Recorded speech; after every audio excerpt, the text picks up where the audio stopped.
Zahvaljujem isto, zdravi gledatelji.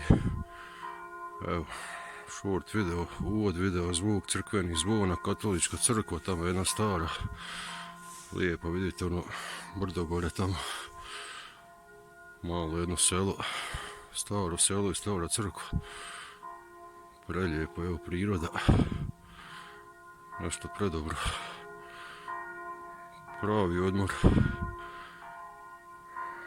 za dušu i tijelo, jel tako?